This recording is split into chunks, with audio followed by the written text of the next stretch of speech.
আমরা এখন রিচাং ঝর্ণার উদ্দেশ্যে রওনা করেছি। খুব দ্রুতই ওইখানে পৌঁছে যাব। জোস একটা এনভায়রনমেন্ট।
সিঁড়িটার করে জাম ঘুরে আসো।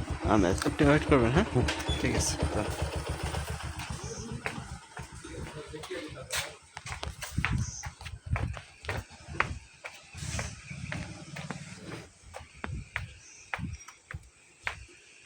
আমরা এখন রিচিং ঝর্ণার কাছাকাছি। ওই যে দেখা যাচ্ছে ঝর্ণা।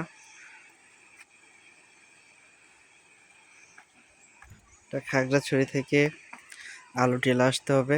আলুটিলা আসার ওই আলুটিলার উপরেই পড়ছে ওই ঝর্ণা।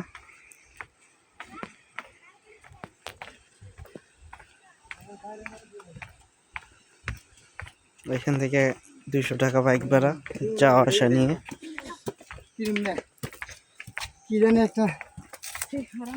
সাথে আপনাদের যারা আসবেন এখানে 20 টাকা করে টিকিট করতে হবে।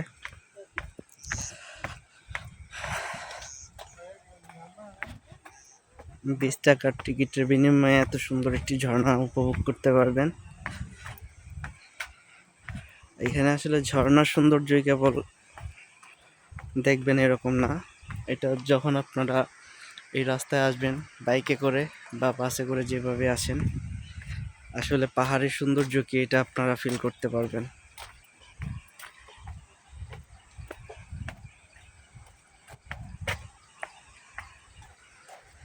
পাহাড়ের সৌন্দর্য আসলে কিছুক্ষণ পর পরই চেঞ্জ হয়,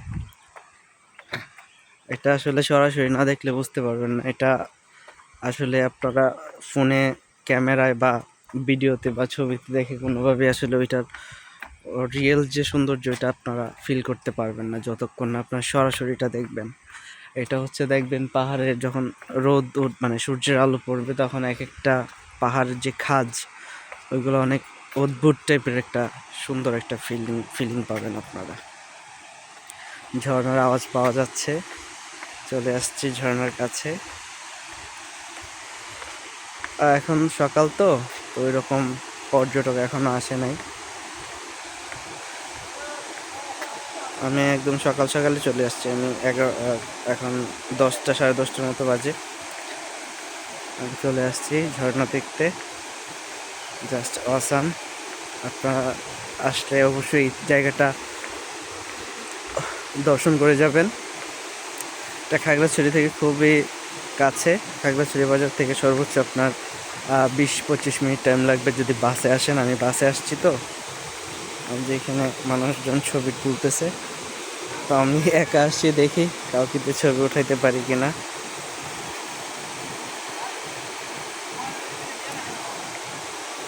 আর বিশেষ করে এই মৌসুমে আসলে আপনারা ঝর্ণার প্রকৃত ফিলটা পাবেন। শীতের মৌসুমে আসলে আসলে ওই রকম ফিল পাবেন না।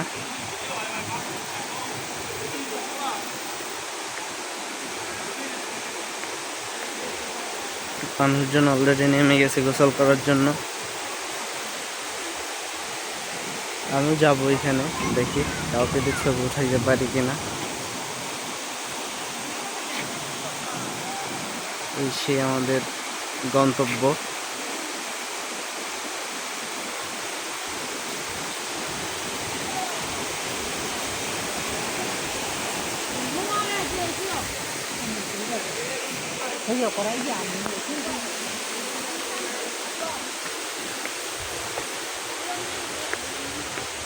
আসলে অনেকগুলা পাহাড় পার হওয়ার পরে আসলে আপনাদের ওই সৌন্দর্যগুলো উপভোগ করতে হবে, তো একটু সৌন্দর্য উপভোগ করার জন্য একটু কষ্ট করাই যায়।